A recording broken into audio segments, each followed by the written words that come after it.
Good morning, evening, afternoon, wherever you are, whatever time it is. Welcome to Collider Dailies. I'm John Algetz. And hey, look, I'm hosting with Maggie. It's been a minute. It's been a while. How you been? I have been good. I got to enjoy the sights and sounds of Los Angeles, and I'm back in the very snowy tundra, which is the East Coast right now. Well, you know what? I'm over here on the West Coast, and it is also frozen tundra.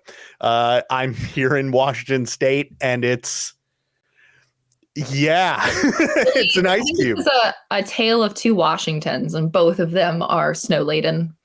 It did occur to me. I was like, yeah, we're both cold, and we're both from Washingtons. It's just different Washingtons.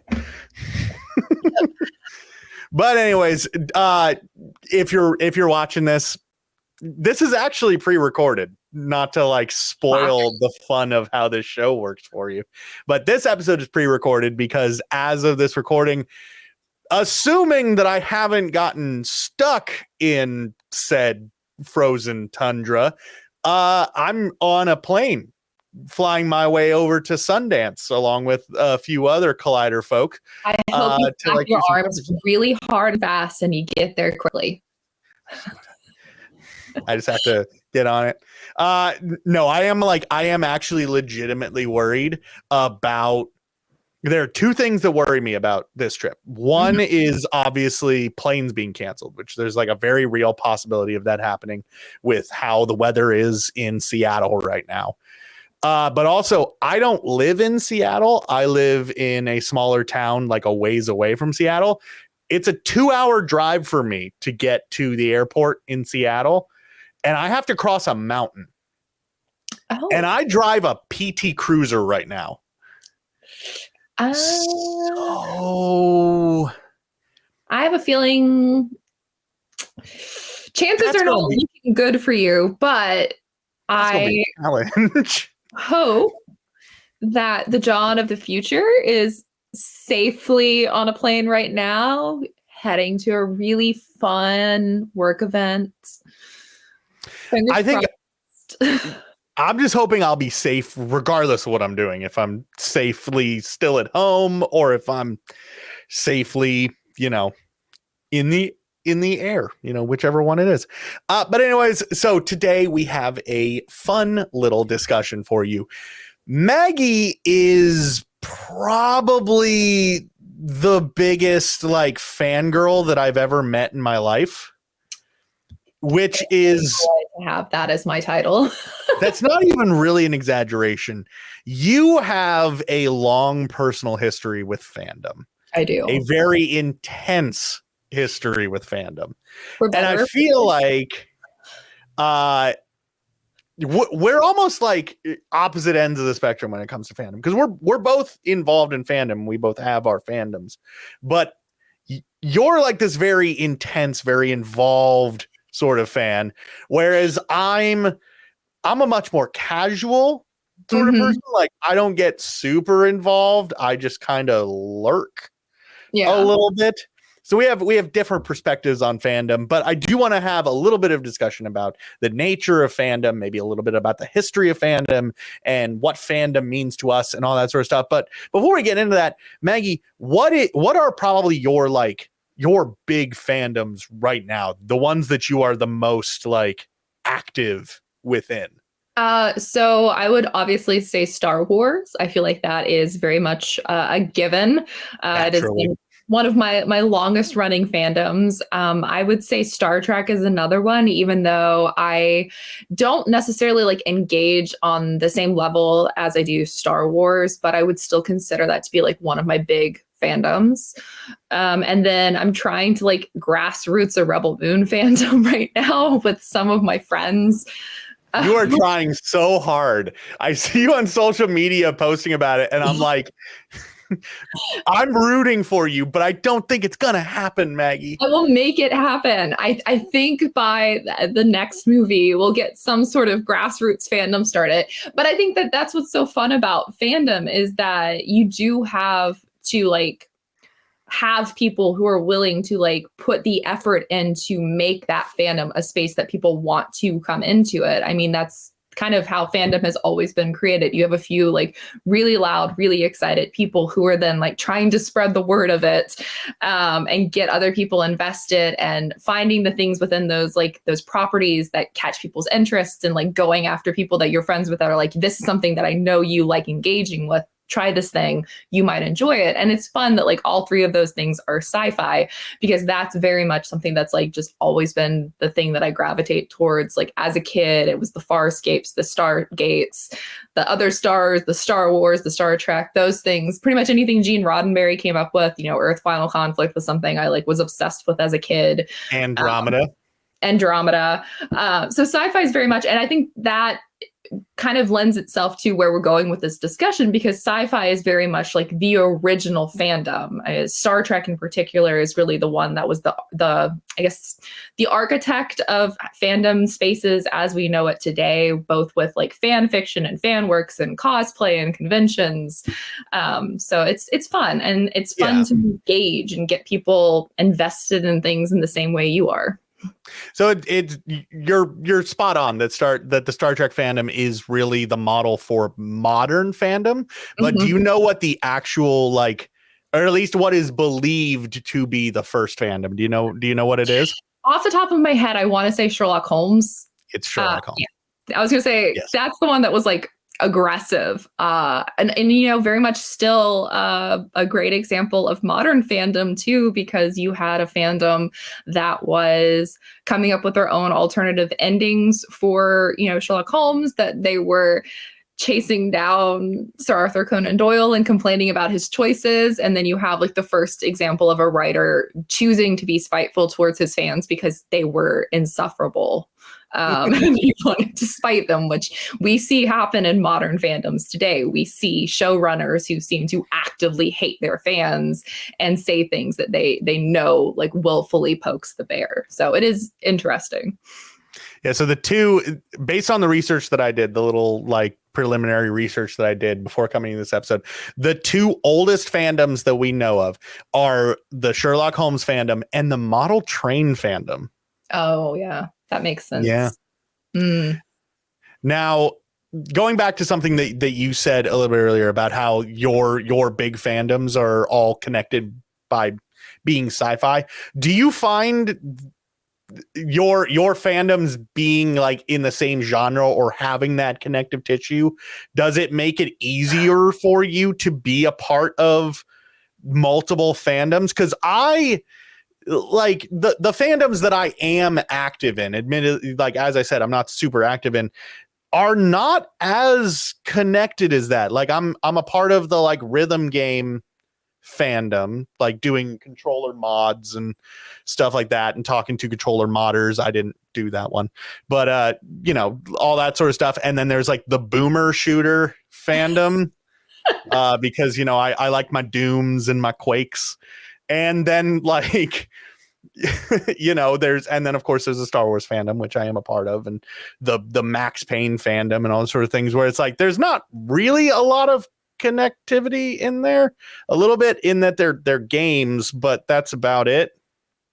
But do you find that it makes it easier, and is there like crossover, like in people or whatever? Yes. And this is kind of funny to say, since I was like, oh yeah, Star Wars and Star Trek are like my big fandoms. And I think that's because those are the fandoms that have kind of just persisted throughout my entire life. But if we're looking towards fandoms that have had connective through lines, that would be like bouncing from the Buffy the Vampire Slayer fandom, which I specifically shipped, which if people are watching this and they don't know what shipping is, that's when you want two characters to kiss. I feel like if someone tuned in for an in-depth discussion about fandom, they probably know what shipping is. This is true.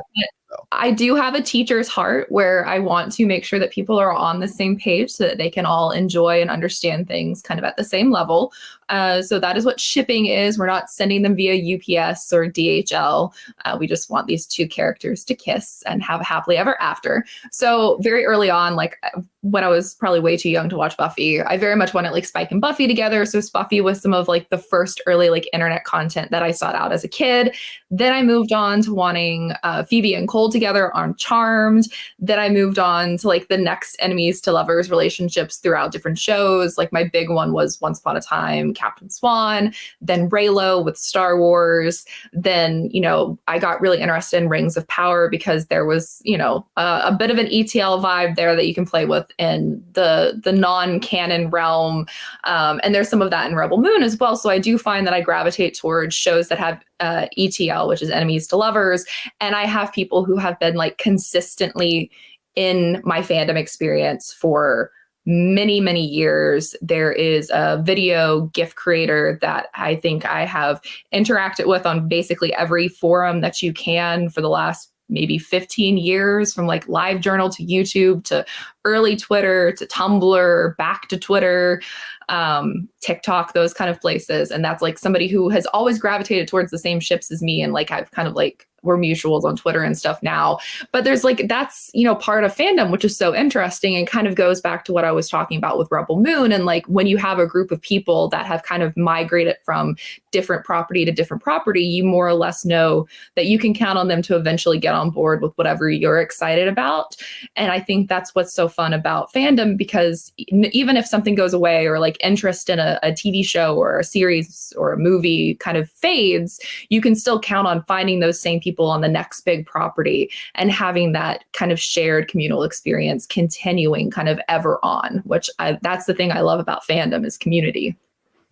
So community, obviously, you know, as you just said, being such a big part of fandom, do you think that that's like an inherent human thing? Like we naturally love something, and so we wind up building a community around it. Yeah. I'm trying to think of how to phrase what it is that I'm trying to say. I'll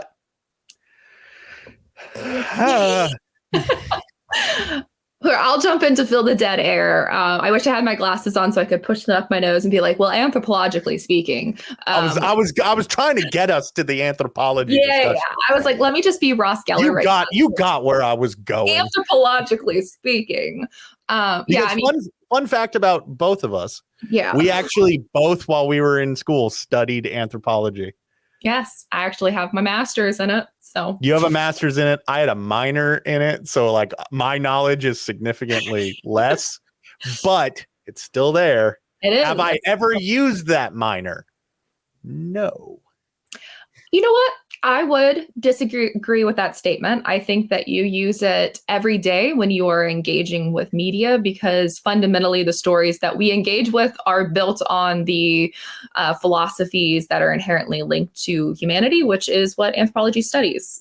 I think that anthropology has actually made me a much better critic because it has me looking at stories on a much deeper level, because that's basically what stories are, is this shared experience that's being passed along in the same way that like folklore is. There's common threads, there's tropes, there's little aspects of like what happened when this was being written that you see. Like something I was just talking about with friends the other day was talking about Saltburn, which just came out, and there's a lot of bodily fluids shared and communed in that.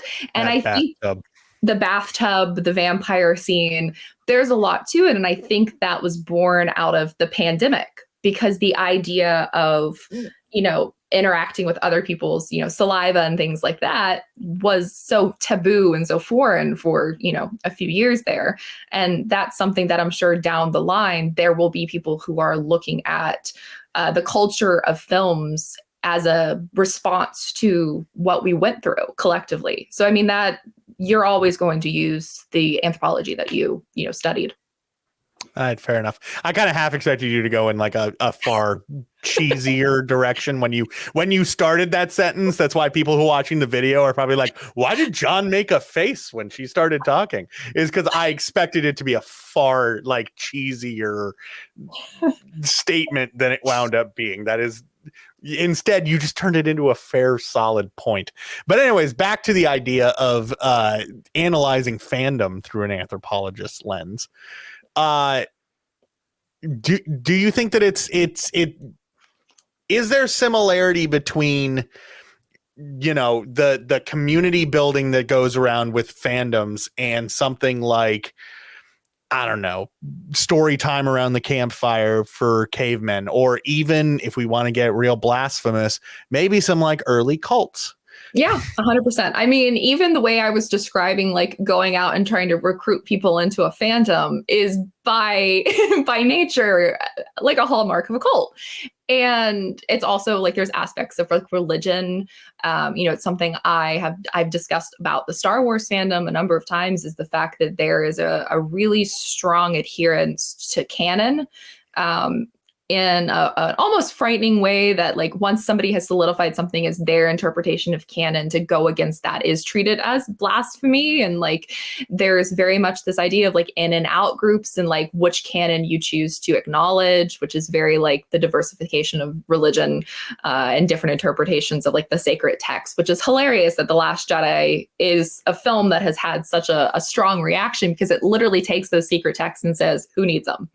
Which I love.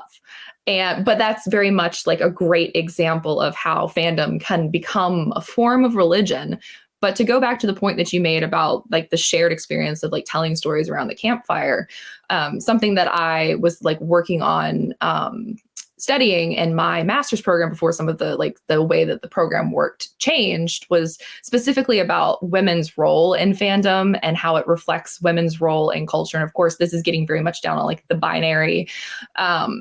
And like women are expected more or less to like create a safe space for community to, you know, be the person that is creating, not just like humanity, but like creating the comforts of society. Like, you know, feminine disciplines are very much like sewing, storytelling and writing, all of these like creating art. Those are all disciplines that are very leaning towards like the feminine. And you see that in fandom. Those are very much the hallmarks of a successful, thriving fandom, is if there's like fan art, if there's cosplay, if there's fan fiction. And then you also have like looking back at like early examples of fandom, like Star Trek. Very much everything about the Star Trek fandom that we have today is because of the women that were involved in that. The very first fan conventions were started by women. The, you know, letter writing campaign that saved Star Trek was founded by women. You know, even Star Trek's inception was aided by Lucille Ball. She was one of the only people who really believed in it and backed it with her production company. And then you have, you know, fanzines and those sorts of like pre-internet community building. And those really relied upon the social networking skills that women are taught, you know, keeping Rolodexes of all the people, making sure you like have addresses kept up, kind of keeping track of who's like safe within a community so that you can share that information. And so it's very much, yes, it is a culture, you know, the same as any other culture fandom is. Yeah. So a long-winded answer. I'm very sorry. Solid answer. So I guess really that just kind of brings me to the question of how do I broach the elephant in the room when it comes to women in fandom? Because recently there was a pretty heated discussion about women. It's ongoing. It's still ongoing, much to many people's chagrin. There was a pretty heated discussion about women, specifically within the Star Wars fandom. Mm-hmm. Do you feel like women in nerd spaces is in any way, shape, or form a new thing? No. Not at all. I mean, even the that was a loaded question because I already knew the answer. It's so funny that is this rhetoric that I do believe is more like recent. Within the last 10 years, there's been a very large push to kind of normalize this idea that like, ooh, fangirls, they're taking over, they're ruining everything for the boys, which isn't true. I mean, even if you look at published works about fandom, for the last, I think one of the seminal works came out in '88, which is Where the Boys Are, I think is what the title of that work is, that really talks about the gender dynamics in fandom and the fact that women have always been part of fandom. I think it speaks to the larger issue with like social media and the quick access to people in a way that we previously didn't have that access, which is given this weird idea that like, oh, this is a new thing because, oh, now we're just showing up or something like that. But we've always been there. We just weren't in the same community spaces as all of the guys, you know. Well, yeah. And like, that's really what it comes down to. And I think it's a combination of social media and the mainstreaming of nerd culture as like an acceptable thing. Because I mean, both of us growing up, we grew up in the before times when being a nerd wasn't cool, when 100%. it wasn't like an acceptable thing, when like we weren't making a living off of talking about the latest Marvel movie, like that. It wasn't a thing. Like nobody cared. Even in the course of this conversation, I'm sitting here thinking about the fact that like we're talking about fan fiction on Collider.com. And like when I was in college, not even a decade ago, talking about fan fiction was still this like taboo. You didn't admit that you knew where to find fan fiction, much less that you wrote it. And now I will admit, I still have fan fiction still kind of makes me go. Yeah, because like, that was the thing. Like you bullied the people who talked about fan fiction because, they must be weird antisocial people who spend all their time thinking about fictional characters, where everybody was doing that. Like everybody was doing it. It was just like a hush hush thing. Yeah, but it's because now being a nerd is largely accepted by society. It's cool, I guess, if that's the way. I would say it's normalized. I wouldn't necessarily say that it's like cool necessarily, although there are some people who think that it is cool, I guess. But it's just more widely socially accepted. That in combination with, as you were saying, social media making it far easier for us to interact with people and interact with, you know, subsets of the community that we might not have been aware of. And I feel like that's a thing also just outside of fandom.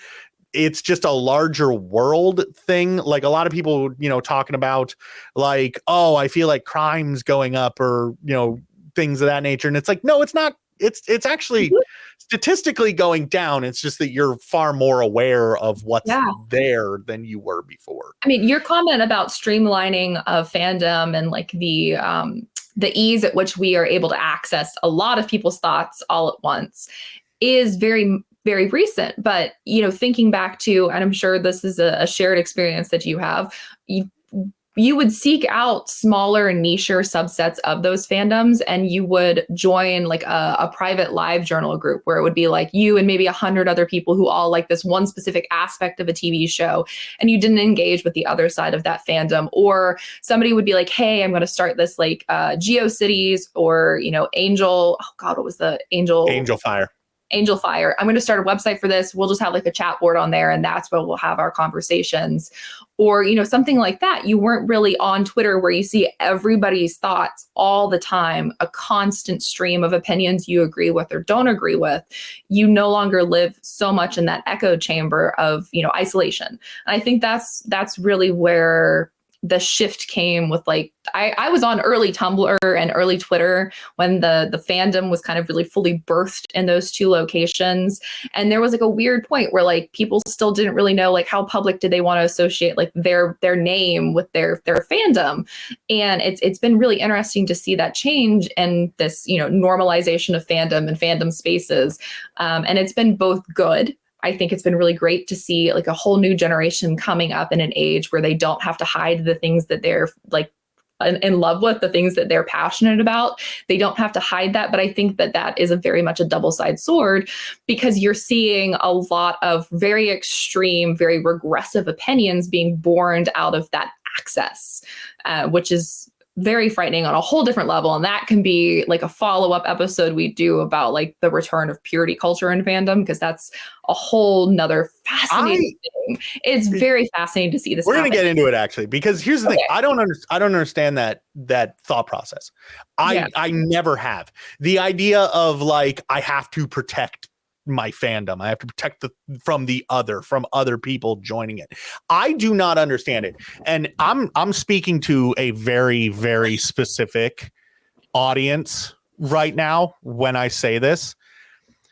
Growing up, I would have killed to have anybody show any level of interest in the things that I loved, to the point that I felt comfortable talking about it. So why would I want to discourage people from wanting to learn about the things that I love? Yeah. I don't get it.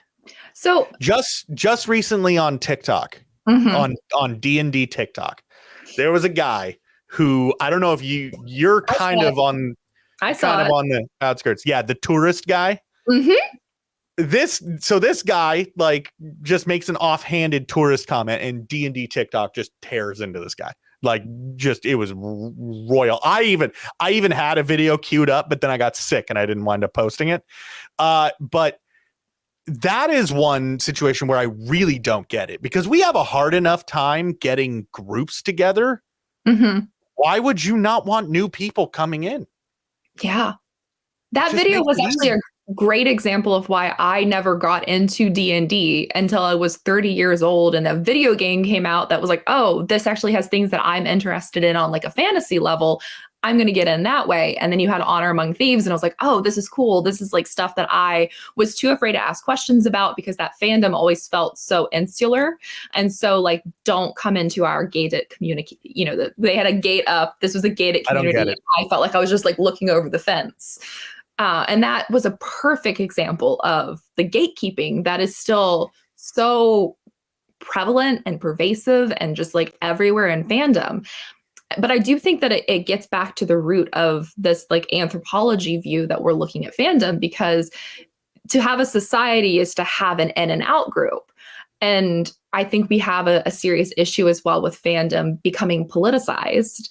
And so that you have to be morally right about things always. There's no room for differing opinions. There's no room for like a gray space between the black and white extremes.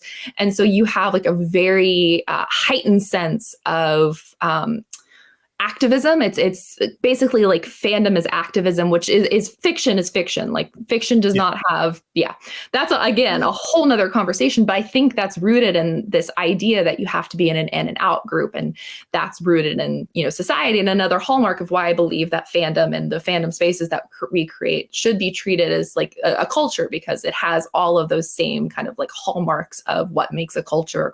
And to have an in group, you have to have an out group. And I think that's what we're seeing with this new form of gatekeeping. And it's a much scarier form of gatekeeping, because before you had people who were like, I just don't want you in my group. You know, you're on the outsides. You can't touch my favorite toys. Now you have, oh, if you don't engage with this piece of media the exact same way I am, I'm going to cancel you for the rest of your life. And it's like, for being like, yes, I like Kylo Ren. And you're like, oh, well, obviously you're a terrible person. No, I just like a fictional villain. See, I have in the past jokingly said that kind of thing to you. Yeah. But you know that I'm joking, right? Exactly. It's honestly, it is the curse of being like a lifelong villain lover. That means that I will never understand Raylos. I'm sorry, I just don't get you. We don't need you to accept you. I just don't get you. Thank you for accepting us. We don't need to be understood. We're doing fine. We turn 10 next year. We'll still here. So. Oh wow, that hurt my soul. Yeah. 10?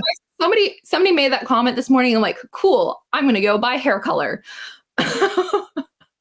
Wait, is it? No. Like 15. Yeah. Oh. That hurts. That hurts almost as much as back in 2021 when someone pointed out to me that Final Fantasy X was 20 years old.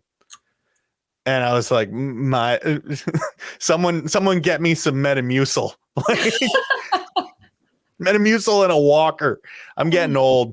Yeah, but anyways, back on topic. Here's something that I want to ask you about.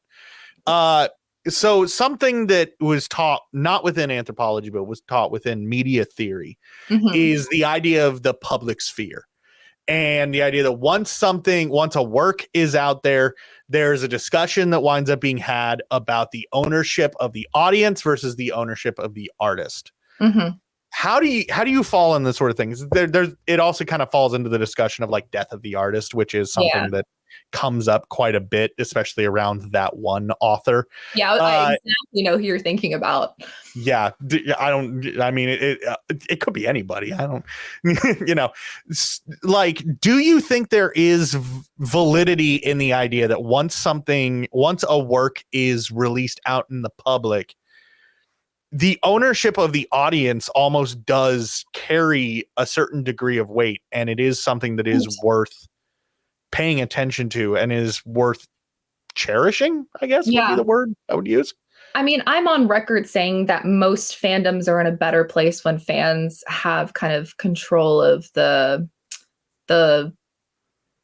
it's really hard to like formulate the words of, but you look at things like Star Trek, you look at things like Star Wars, where there have been these massive gaps in between installments. And the reason why those fandoms stayed as strong as they were and were then received so well, we can have our conversation about the Phantom Menace's reception, but were received so well. I mean, the fandom is still exists. The properties are still existing. You know, we have more Star Wars movies coming to theaters, soon. That is because of fans. If there weren't fans that were keeping things alive in between those installments, there's only so much marketing can do, especially when you have these cult classic fandoms, and it's really the fans that are keeping them alive. I mean, the fandom that must not be mentioned, which is Harry Potter. I'll just go ahead and mention it like it's Voldemort. I mean, that fandom is you can mention Harry Potter without mentioning who shall not be named. Yes. Is still alive and active, and some of the best people outside of the people who have made it their entire like personality. Look, we don't need to know what house you would be in. You're 30, you have a mortgage, move on. It doesn't need to be, it doesn't need to be. It can be like a fun thing, but it doesn't need to be your whole personality. But those fandoms that are still creating work are some of the most talented creatives I have ever encountered in my life. And they are like actively fighting against like the horrible, hateful rhetoric that JK has, put out there into the world. And it's great to see the way it's great to see the way that invoked her name. I know but it is great to see how that fandom has kept it alive in the spirit of their own way. There's a lot of stuff with like the Marauders and like all of that is very much a counter response to her beliefs, which is like a beautiful thing to see in that death of the artist and the way that it continues. And I do think that like, while obviously we'll never really get fan fiction as like something that is like approved because of like the whole legalities of all of that, IP and all of that, I do think that like, in a lot of ways, fans are the best part of most of these properties. Like, yes, I love watching the movies. I love doing all of that, but I love the fan side of it, where you see them going and seeing a movie, not enjoying it or liking parts of it, and then taking those things and turning it into something. And I always think of Carrie Fisher's, quote, "Take your broken heart and turn it into art." And I think that is like a perfect kind of like stance to take for engaging with media. If you don't like something, you don't have to like send hate to the creatives. You can just create your own world, create your own experience, and kind of that's what I love about fandom. I love the creative aspect of it, which is, beautiful and should be encouraged. Well, and for me growing up, the two biggest examples, at least that I engaged with, that were creativity within fandom, was probably the modding scene for a lot of video games, which I mean, like Doom, the boomer shooter fandom was kept on life support almost purely off of custom levels for like Doom and Quake and those sort of games, because we had a period of time there where everything turned into Call of Duty and we stopped getting boomer shooters, which boomer shooters, if you don't know what they are, it's Doom and Quake, and it's the fast paced, like, I have an entire podcast episode of my own show talking about what is a boomer shooter. So go listen to that if you really care. But the other example would actually be, and this is something that we have touched upon very briefly in our personal discussions, Star Wars fan films. I used to go to fanfilms.net pretty much every other day, and I was watching on like dial-up internet, slow ass internet. I was watching every fan film that came in every single time, like at launch. I watched them all. I never engaged with Star Wars fan films, but one of my early YouTube fandoms was Doctor Who fan films and Doctor Who. Of course, there's Doctor Who fan films. Why am I don't engage with a lot of them because some of those people have more recently been outed as terrible people, and that's a whole thing. So isn't that fun when that happens? Should we talk about Spider-Man Lotus if we're going to be talking about terrible people in fan films? But going back to what I was just saying, and not about controversial people, Trock Rock, which was Time Lord Rock, was like a whole thing kind of around the David Tennant era, which was people creating their own rock bands based off of Doctor Who things and having like cool names for their bands that were like based off of Doctor Who stuff, writing songs about it. Chameleon Circuit was like one of the biggest ones, and it was actually backed by, oh God, I'm going to be a terrible fan for forgetting what the Green Brothers production company was. Oh my God. It's totally blanking. It's like the acronym thing. Don't forget to be DFTBA. Yes. Backed that. I actually have an album for it somewhere, but like that was such like a fun new thing. So I had never really heard about fans creating bands. And wasn't that also a thing that happened in Harry Potter? Yeah. And I think it just migrated there. And that's like the migration of ideas and fandom, which is so interesting. And I think that kind of came out of not everybody has the ability to like do a $10,000 fan film, but they might be able to get some buddies together with a guitar and a drums and maybe some lyricism and create something. And I think that's another fun. And I think that was a very male leaning world. Most of those bands were guys. Most of the fan films were made by guys. And I think that that's another conversation to have about how fandom is, again, talking about it on a binary, which kind of way that people go. So you have like fan fiction, fan art, which is a very like, mostly women are involved with that. And then you have this other side, which is fan films are no different than fan fiction. It's the same thing. You have, you know, for the longest time, guys would be like, oh, I have a treatment for Star Wars. And it's like, you have a fanfic. That's cool. Like, join the club. But it's the same kind of thing. And then you're creating music in the same way that people are creating art. And it's just the different ways that kind of we have been pushed to different avenues of creativity, which is just so cool. Yeah, it's in another one that is often considered, I think, a more like feminine leaning creative outlet. At least it seems to be presented online more to be feminine leaning, would be cosplay. Yeah. Although there are obviously there are a lot of very talented male cosplayers too. Like, oh my gosh, like, I know. Especially in the armored stuff, like they have really revolutionized the way to create like cheap, easy to make armor that still looks badass. I actually, I don't think I've ever said this publicly, but I have told myself so I've been on a weight loss journey for myself for a little while now.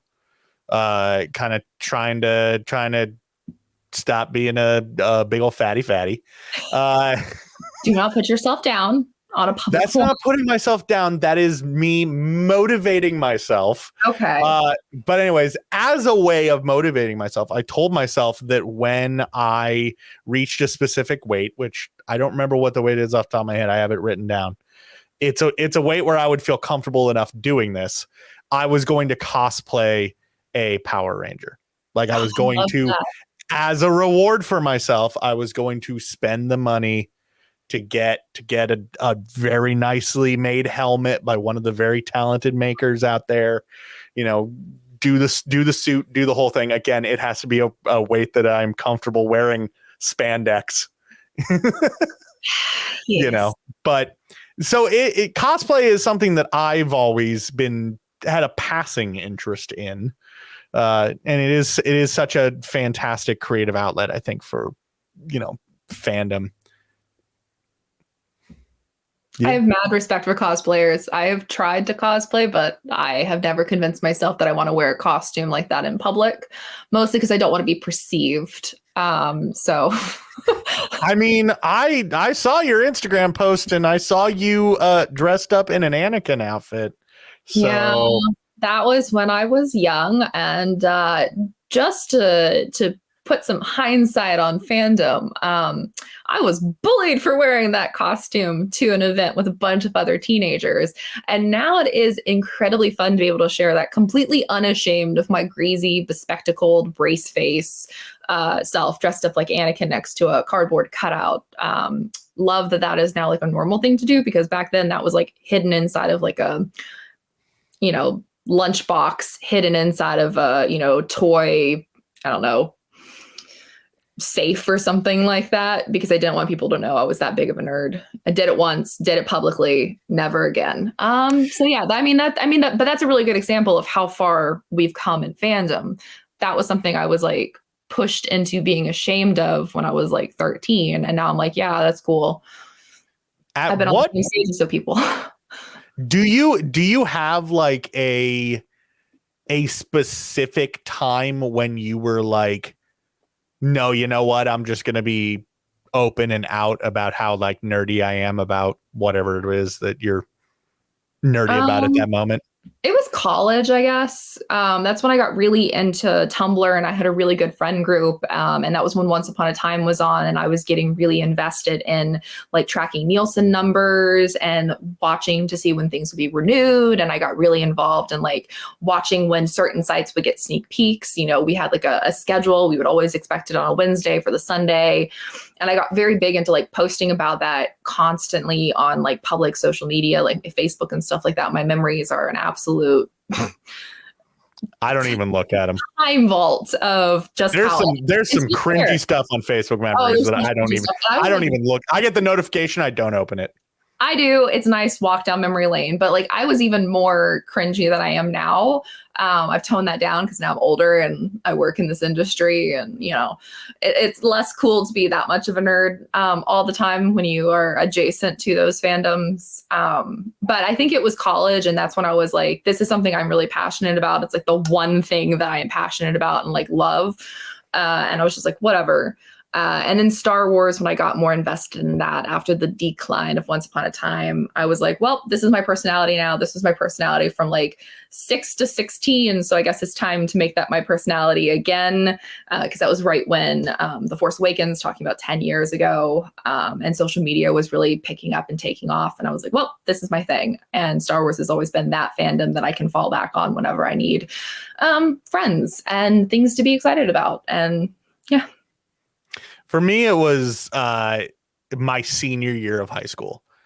Mm-hmm. I very vividly, because I grew up in rural Oregon in a real small podunk town, only like, I think it's like 500 people maybe. My high school was 80 something people total. Like that's how many people were in my school. My graduating class was 15 people.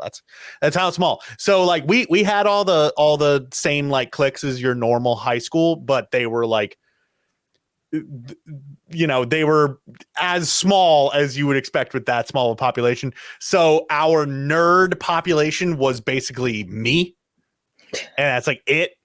So like I tried to hide it, and I tried in vain to not show how big of a nerd I was. And finally, my senior year of high school, I was like, you know what?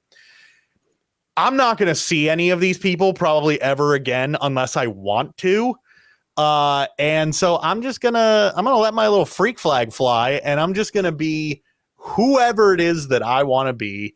And I just let myself be as nerdy as I wanted, which honestly was probably a good choice, because that was, I think 2008 was when nerddom started to become more popular. Like it was on the incline. So I guess I got in on the ground floor, guys. You did. If you want to If you want to know how nerdy I was about Once Upon a Time in college, if I go to my reunion next year, I will see how nerdy I was, because we all had to sign the banner when we graduated, and I signed it #Captain Swan, and my mortar board was Captain Swan. I decorated the whole thing in pictures from the show. So that was me being proudly nerdy. But yeah, next year I'll get to bear witness to that if I go to my reunion, because they'll pull out the banner and there will be my 10 years of shame. I guess that's the benefit. Another benefit of going to a tiny, tiny school like that is that my school doesn't do reunions. So, and it mostly because it's kind of like an unspoken thing where it's like, if you want to have a reunion, you just go to the rodeo every summer, because like pretty much everybody's gonna be there anyways, unless you're the person who moved away far enough that you're not going to come back to town for that. So me, like I've moved multiple states a few different times away from that town, but still, like, so we don't do reunions. So I don't have to worry about that sort of embarrassing part of my life coming up, except for every single time that I speak to my best friend, who I have known since I was 7 years old, and who will occasionally remind me of just how cringy I was as a child. We all need those people in your life. I have people do we though? We do. You know, I have a friend that I still talk to regularly that's known me since we were like 12. We became friends in this like friend group because of Star Wars. We met on a bus going to a summer camp. And sometimes he'll like throw back reminders to things we talked about. Like one of the things that we wanted as kids was for Jude Law to be in Star Wars.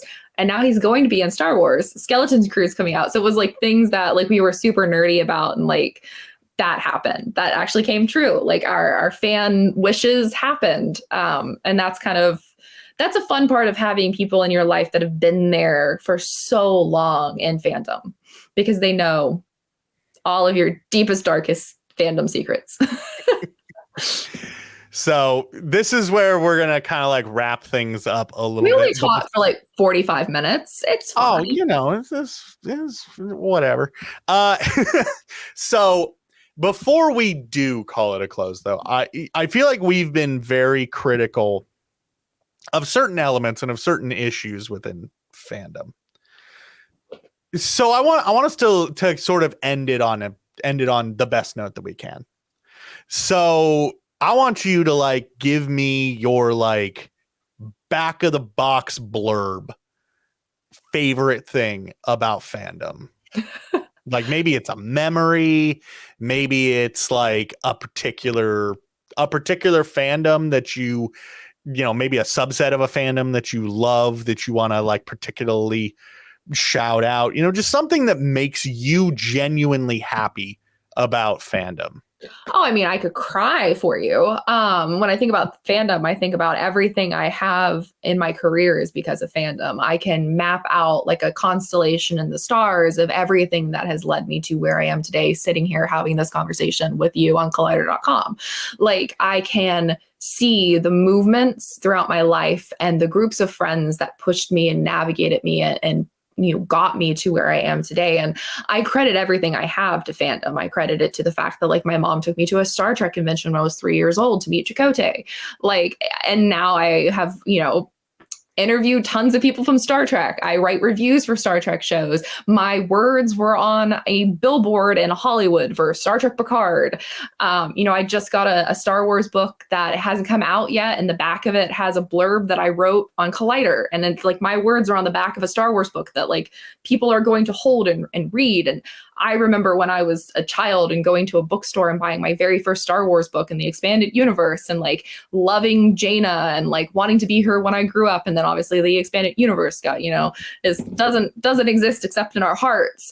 But then getting to see people like, you know, I keep talking about like the High Republic stuff, seeing people have that same experience with like a new era of storytelling that like I had when I was a kid, and seeing all of that. And like that's the beauty of fandom. You don't necessarily know when you're in the midst of a fandom, that the things in that fandom are going to fundamentally change you and like the course of your future. And I think that's what's so beautiful about it.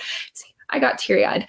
But like fandom is just like such a beautiful thing. And like, that's why I'm so passionate about it, because I can see, and like, my story is not unique. There are so many people in film criticism and like television criticism, people that I work with every day at Collider, that like their story is the same as mine. We were just fangirls who were just having fun, and we were able to turn that fun and that passion, that thing that we love, into an actual career and like a field that we are respected in, and people come to listen to us. And it's like, isn't that fun that like we used to just write like random meta on Tumblr about characters that we loved, and now like we write articles that get published and read by like hundreds of thousands of people. And it's just it's such a beautiful thing. And it's like everything I have is because of fandom. Like everything. And yeah. Very emotional response, but I think that's ending it on a very high note. I mean, I feel like nothing that I could say could possibly top that. But I will say that for me, the biggest thing is honestly the people that I've met through fandom.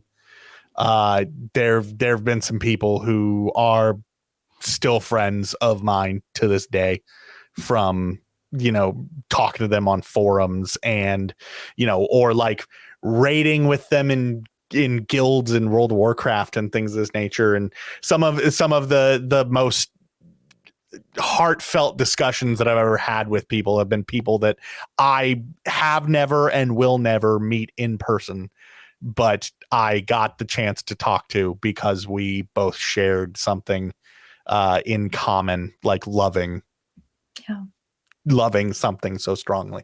And of course, as you said, the career and getting us to where we are in life. Because I mean, as I pointed out, in high school, I was the kid who was beaten up and bullied for, you know, loving Star Trek and loving Star Wars and all that sort of stuff. And now I have been working in this industry since 2016, and now I get paid to talk about those things, and people listen. The best part is those people who bullied you, if they still follow you on social media, they see you thriving. And that brings me so much joy. Like, despite those odds, we both persevered, and now we're here talking about fandom in a very, you know, meaningful way, which is just beautiful. And now you're here with us, getting to share in this joy of loving something. And I hope that you are loving being a part of the Collider fandom, the Collider Dailies fandom. Yes. I hope that are we building a fandom? I would like to think we are. We need to come up with a fan name for them. Are they like the Dailies, the Days? Like, what is their fandom name? What is their little title? Let us know in the comments. We need to workshop this, I think. Yeah. There needs to be let the fans name themselves, John. That's true. It is about building culture. Exactly. Yeah. And if they made it through, 55 minutes of us talking, they deserve to be the ones to come up with that title for us. Adam, I apologize that this is going this long. Because he has to sit through this. To go back to fandom as a culture, if Collider Dailies is building a fandom, we already have a god, and that is Adam. It's the voice of God. Is he here? Is he there? Are you there, God? It's me, Margaret. I don't think he is. And that's fine. I am always here. Oh! The best part of that is the fact that he dipped immediately after. Anyways, thank you so much for joining us on this, like, just overstuffed episode of Fandom. It was a great discussion. This is an episode idea that Maggie and I have been talking about for a little while now, something that we wanted to try out, doing a in-depth, like, one discussion episode, and also, talking about fandom, especially with everything going on as of late it's specifically in the Star Wars fandom, but just in fandom in general. We felt like it was a good use of our time. So if you have any cherished memories of fandom, or if there's anything that you love about any specific fandom or just fandom in general, be sure to leave it down in the comments, or you can hit us up on social media. If you are watching the video, you will see our social media handles are there on screen. I am at Bender Waffles, and Maggie is at Maggie of the Town. So go ahead and shoot us some messages, share your love of whatever it is that you are a fan of. And, hey, maybe you'll introduce us to some new fandoms. I think that would be cool. If people could introduce us to something or like show us that there is a community around something that we didn't know that there was a community around, that would be fun. I love discovering new cultures. So the challenge is put out there. Introduce us to a fandom. Anyways, so that's all that we have for us today. Tomorrow, if all is going according to plan, tomorrow might be an episode live from Sundance. Ooh. But we will see if that pans out that way. If not, it might just be people scrambling to have an episode. And by people, I mean Maggie, who's the one person who will be around to do it.